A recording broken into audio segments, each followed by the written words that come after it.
तो आज हमारा 7 दिन का क्लास है। तो आज हम जावा के बारे में कुछ सीखेंगे। तो बेसिक प्रोग्रामिंग सीखेंगे। तो नेटबीन्स को ओपन कर लेते हैं। ये एक सॉफ्टवेयर है, अवेलेबल है, गूगल में अवेलेबल है, गूगल या फिर नेटबीन्स का वेबसाइट में अवेलेबल है। तो इसमें आसानी है, कोई दिक्कत नहीं है। तो इसमें हाई जावा वाला एक प्रोग्राम है। हमको कुछ ज़्यादा नहीं सीखना है, थोड़े बहुत सीखना है, सिर्फ सिंटैक्स पे ध्यान देना है, अगले बगले हिस्से में नहीं देना है, ठीक है। तो ये सारे हम मिटा देते हैं। तो ये जावा का एक कोड है। तो इसमें लिखा हुआ है कि जावा यूटिलिटी स्कैनर, इसका मतलब स्कैनर क्लासेस स्कैन करने के लिए यूज होता है। और उसके बाद एंटर ए नंबर, एक नंबर लेने के लिए आउटपुट है। जावा और एंड्रॉयड में सिमिलैरिटी लॉजिकली है लेकिन सिंटैक्सिकली नहीं है, तो थोड़े बहुत दिक्कत होगी, तो इसको समझ लीजिए, फिर मैं एंड्रॉयड में दिखा दूंगा।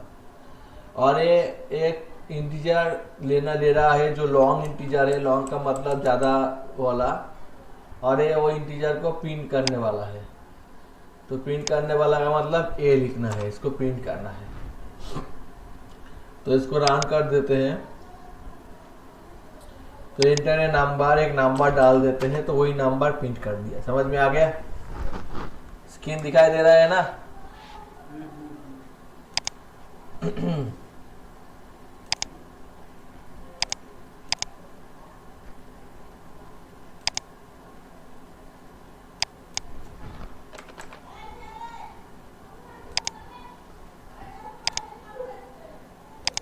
ठीक है, तो ये हो गया। अब इसमें मैं थोड़ा बहुत लिटिल चेंज करता हूँ, इसको इंटीजर कर देता हूँ, थोड़ा बहुत लॉजिक समझाने के लिए। तो इसको भी इंटीजर करना पड़ेगा। सिर्फ लॉजिक पे ध्यान दीजिए, सिंटैक्स पे मत दीजिए, ठीक है। तो इसमें मैं लिख लेता हूँ एंटर ए नंबर, और ये इंटीजर है, और एक नंबर ले लेता हूं b इजिकल टू 0। इफ अगर a ग्रेटर देन b है तो क्या होगा? तो ये system dot out dot print करने के लिए यूज होता है। तो दिखाएगा a जो है वो ग्रेटर देन है। सब मुझे आपको दिक्कत हो रहा है क्या? ये समझ में आ रहा है? ठीक है। और एल्स इफ का मतलब अगर और कोई कंडीशन हो जाता है, जैसे कि बी ग्रेटर देन ए हो जाता है, तो इसको बी ग्रेटर देन ए होने वाला है। और इसके अलावा ये दोनों इक्वल है।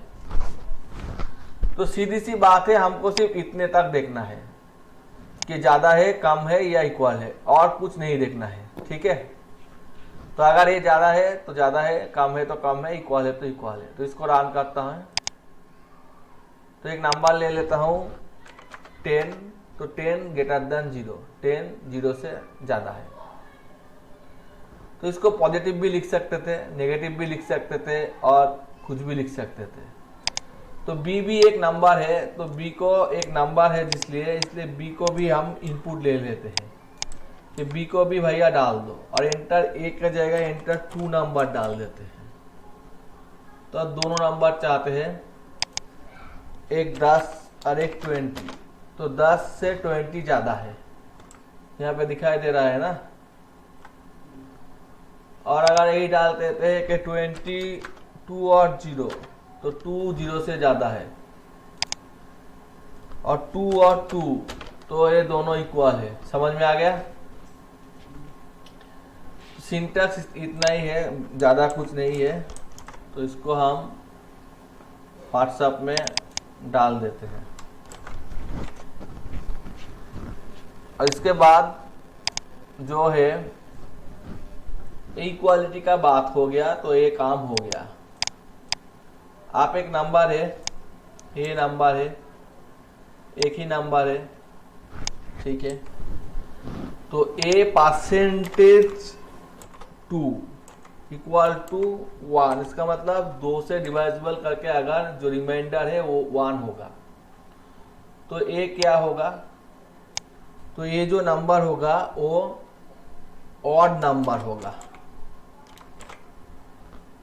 और अगर a ऑड नहीं होगा तो कौन सा नंबर होगा, तो ये इवन होगा। दोनों ही होता है मैथमेटिकल में, ऑड होता है या फिर इवन होता है। तो ऑड नहीं होगा तो ये इवन होगा। तो इसको रन करते हैं और एक नंबर डाल देते हैं 10, तो 10 इवन नंबर है। 10 जो नंबर है वो 2 से डिविजिबल है। और एक बार रन करते हैं और 11 डाल देते हैं, तो यहाँ पे 11 नहीं डाला हुआ है, यहाँ पे डालना पड़ेगा। 11 डाल देते हैं तो ये ऑड नंबर है। समझ में आ गया? हाँ, आपको समझ में आ गया शंभू जी? हाँ। ठीक है, अब इसमें ये बात हमको क्लियर हो गया। अब इसमें थोड़ी बहुत और भी चीज होती है, जैसे कि मान लो कि हमको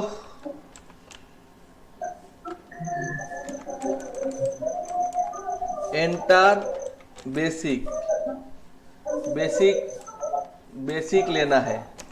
तो बेसिक जो है वो डबल हो सकता है, इसका मतलब वो फ्रैक्शन वैल्यू हो सकता है। तो बेसिक, माइक्रोफोन को थोड़ा म्यूट करना, जिसको दिक्कत नहीं है तो म्यूट कर देना। तो डबल हो सकता है। तो उसके बाद हम इसमें एंटर बेसिक नहीं, एंटर प्राइस डालते, एंटर मार्क्स डालते हैं। मार्क्स जो है पहले से वही रहने देते हैं। तो एंटर मार्क्स डालते हैं। तो मार्क्स है तो ये इसको एम डाल लेते हैं। सुटेबल नाम देना पड़ेगा, सुटेबल नाम देने से अच्छा होता है। तो इफ अगर मार्क्स जो है वो ग्रेटर देन इक्वल टू 1 है, ग्रेटर देन इक्वल टू 0 है, एंड मार्क्स जो है वो लेस देन इक्वल टू 100 है, तो सही है। तो भैया सही है। तो उसके बाद भी इफ डालते हैं और उसमें लिखते हैं कि मार्क्स जो है वो अगर ग्रेटर देन इक्वल टू 90 है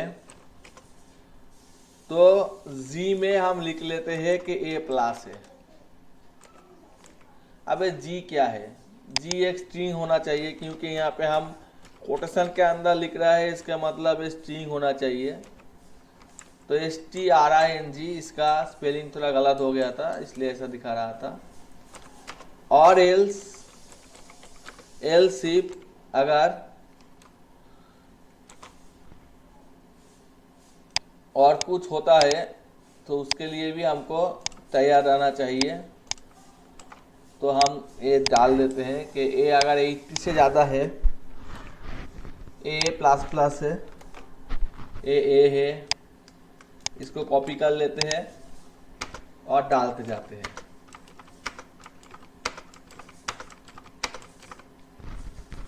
तो 70 से ज़्यादा है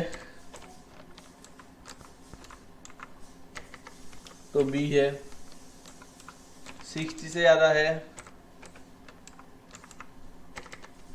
तो सी है, 50 से ज़्यादा है तो डी है। और कुछ भी हो, मुझे और देखना नहीं है, और कुछ भी हो वो फेल है। और अगर 1 से 100 तक नहीं होता है तो उसका भी एक एल्स होता है। तो उसमें क्या होता है, यही जी वाला सेक्शन होता है, वो इनवैलिड होता है। और उसके बाद उसी को प्रिंट आउट करना है। तो इसमें लिख लेते हैं कि मार्क्स जो लिया है हमने इज, वो क्या है, वो जी है। तो हो गया मेरा काम। ये पूरा का पूरा कोड था। तो इसको रन करते हैं तो इसमें हम -3 डाल देते हैं तो इनवैलिड है। फिर से रन करते हैं, 85 डाल दिया तो ये प्लस है। फिर से रन करते हैं, 30 डाल दिया तो फेल है। समझ में आ गया? क्या कोई दिक्कत है? हेलो, ठीक है सर। तो छोटा छोटा लॉजिक है। इसके बाद हम एक काम करते हैं, यहाँ पे प्राइस लिख देते हैं। तो प्राइस जो है वो तो डबल ही होना चाहिए, क्योंकि बड़ा एक नंबर होगा तो डबल को डबल में स्टोर करना चाहिए। इसको डेटा टाइप कहते हैं। और प्राइस का जो डिस्काउंट वाला पार्ट है वो भी, उसको हम डबल ले लेते हैं या फिर फ्लोट भी ले सकते हैं, डबल ले लेते हैं। डिस्काउंट वाला पार्ट वो 0.0 से है, इसका मतलब पहले 0 है। अब प्राइस जो है वो, इसका नाम एम से प्राइस करने से अच्छा लगेगा। तो प्राइस जो है वो अगर 0 से ज़्यादा है तब कुछ होना चाहिए। तो अगर ये 0 से ज़्यादा है और अगर ये 0 से 0 है और 100,000 तक है तो इसमें डिस्काउंट कुछ भी नहीं है, कुछ भी डिस्काउंट नहीं है। इसका अलावा ये अगर 1000 से ज़्यादा है और 5000 से कम है तो 2% डिस्काउंट है। समझ में आ रहा है ना? Hello hello.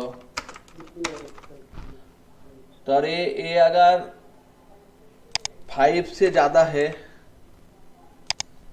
और 10 तक कम है तो ये 5% हो गया।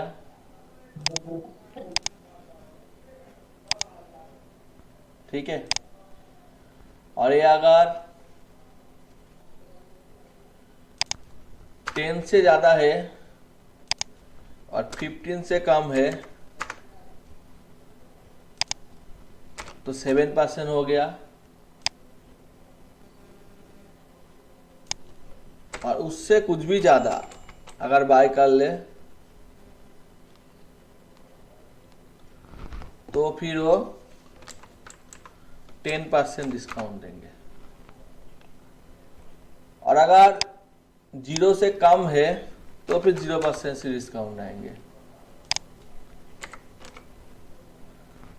उसके बाद हमको कैलकुलेट करना है कि D इजिकल टू डिस्काउंट क्या है, जो प्राइस है उसको डिस्काउंट बाय 100 है।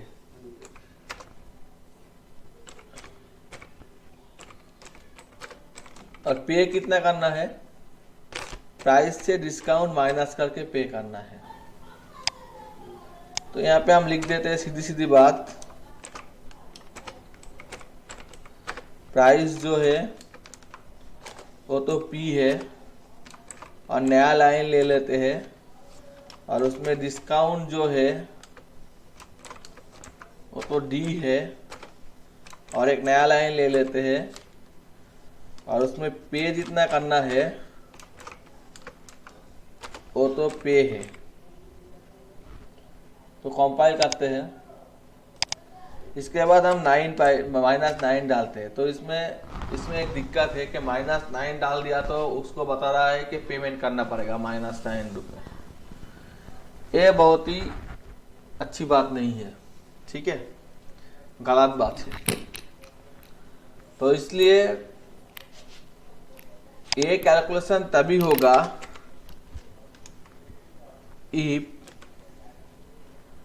तो ये कैलकुलेशन हमको आसानी से करनी है तो इसका पूरा का पूरा सिस्टम यहाँ पे डालना पड़ेगा।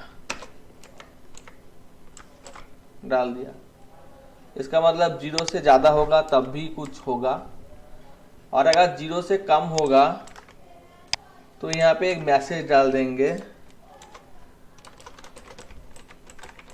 प्लीज बाय BUY ना कि ओके। तो अब ठीक है, तो आप इसको लिखते हैं कि -9, सॉरी, तो इसमें लिखते हैं -8, तो बोलते हैं कि बाय करो, पहले बाय करो उसके बाद आओ। तो इसमें फिर से हम लिखते हैं कि हमने इतने रुपए इसके किया है तो इतना डिस्काउंट है, आपको ये पे करना पड़ेगा। तो सीधी सी प्रोग्राम थी, आसानी सी प्रोग्राम थी, तो शायद आप लोगों को समझ में आ चुका है। तो ये भी हम डाल देते हैं, ठीक है।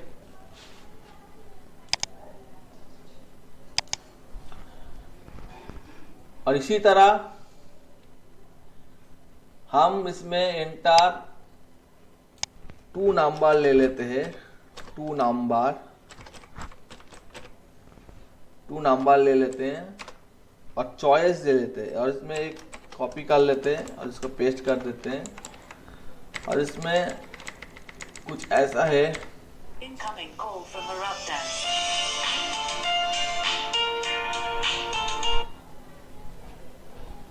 प्लस है, माइनस है, इंटू है, डिवाइडेड है, ओके। तो इसमें ए वाला नंबर है और इसमें बी वाला नंबर है। तो दोनों नंबर हमने पहले इनपुट लेना है, ले लिया, कोई बात नहीं। और इसके बाद इसमें कैरेक्टर है, कैरेक्टर का मतलब सिंगल कैरेक्टर। नेक्स्ट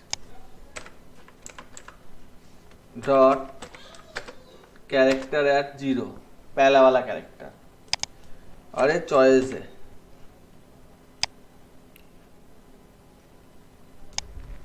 ठीक है। तो ये वाला काम हमको हो चुका है, कंप्लीट हो चुका है। इसके बाद हम डालते हैं स्विच स्टेटमेंट। आज के लिए इतने देर का ही रहने देंगे, ज़्यादा नहीं करेंगे। WIT से स्विच, और एक कैरेक्टर है, इसमें सिर्फ 2 ही स्टेटमेंट पास कर सकते हैं, एक कैरेक्टर और दूसरा INT। इसके अलावा कुछ भी पास नहीं कर सकते। तो स्विच स्टेटमेंट है, केस अगर प्लस है तो फिर उसको एडिशन करना चाहिए। तो यहाँ पे जो रिजल्ट होगा वो होगा A + B, यही रिजल्ट होगा। उसके बाद हमको थम जाना चाहिए, क्योंकि हमको आंसर मिल गया है, हमको थम जाना चाहिए। और यहाँ पे रिजल्ट को भी हमको लेना चाहिए पहले से, तो हमको यहाँ पे ले लेते हैं डबल R = 0 पहले से। तो केस प्लस होगा तो उसको प्लस करेंगे, माइनस होगा तो माइनस करेंगे, इंटू होगा तो इंटू करेंगे, डिवाइडेड होगा तो डिवाइडेड करेंगे। तो प्लस होगा तो प्लस करेंगे, माइनस होगा तो माइनस करेंगे, इंटू होगा तो इंटू करेंगे, और डिविजिबल होगा तो डिविजिबल करेंगे। लेकिन इसमें थोड़ा दिक्कत है, इफ B ≠ 0, इसका मतलब B अगर 0 नहीं है, क्योंकि डिविजिबल बाय 0 हो जाएगा। तो अगर ऐसा है तो फिर डिविजिबल करेंगे, नहीं तो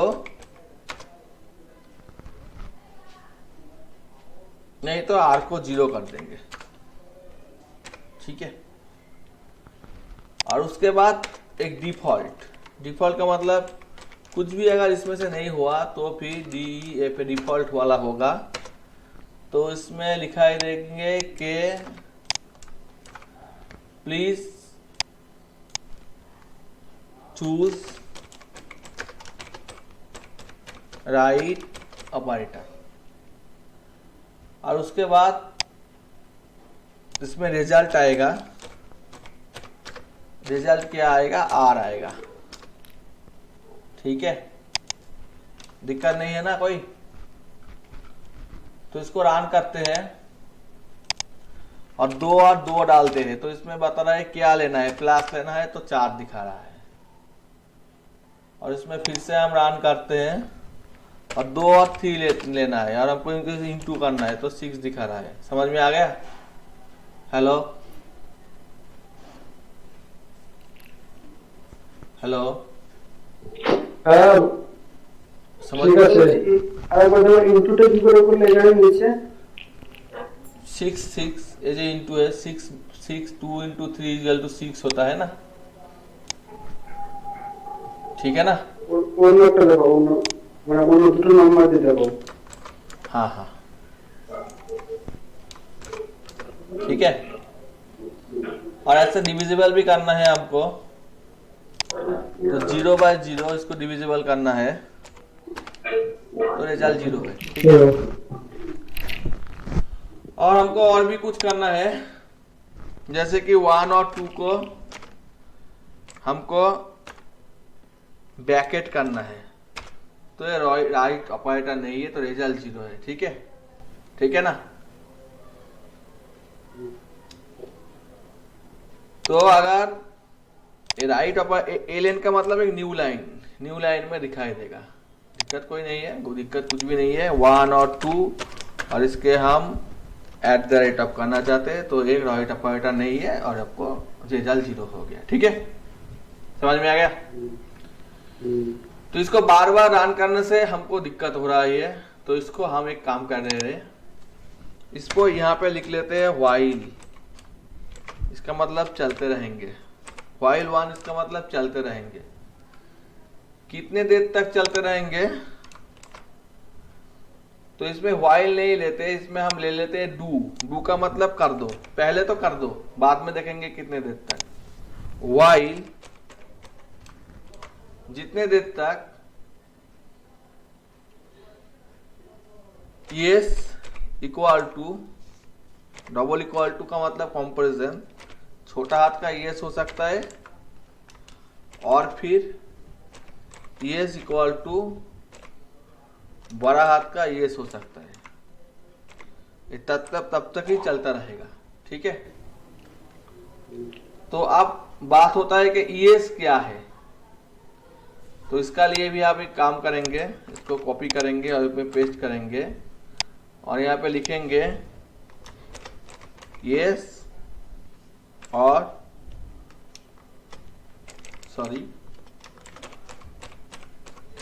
कंटिन्यू, yes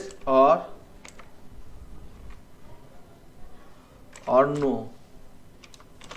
आपको कंटिन्यू करना है yes और नो, ठीक है।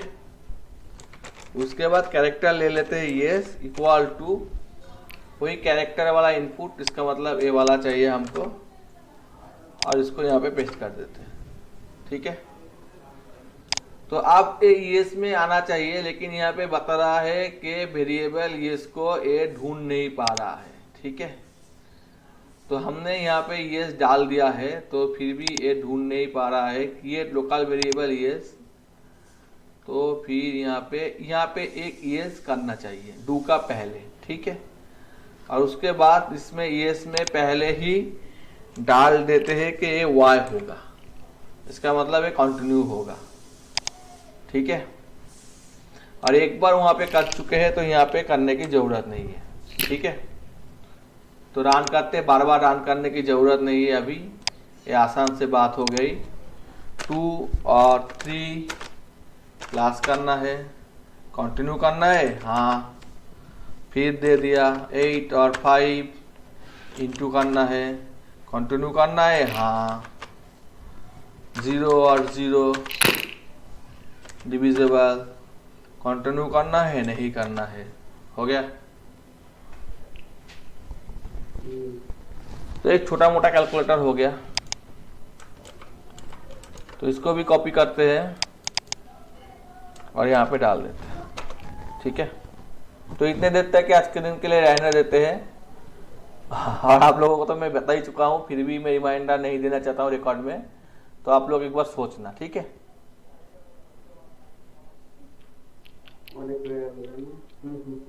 Okay, good night, good night. ঠিক আছে शंभू जी, দাদা শোনো না हाँ बोलिए। বলছি ওই এটা কি করব যে কোডিং এর যেটা বলছিলাম कोडिंग है। প্রবলেম হচ্ছে বলছিলাম না একটা মাই বিটিএন করছে সমস্যা হচ্ছে আমি তোমাকে পাঠাচ্ছি ঠিক আছে এখন না একটু পরে পাঠাচ্ছি तुम एनीडेस्क ऑन कर सकते हो क्या? मैं देख सकता हूँ क्या अभी? আমি তো কোডিংটা তো ডিলিট করে সব তুমি কেটে দিয়েছি तो तुम भेज दो, मैं देख के आप तुमको ठीक करके भेज दूंगा, ठीक है? ঠিক আছে ঠিক আছে ঠিক আছে गुड नाइट দাদা গুড নাইট शंभू जी, गुड नाइट। Good night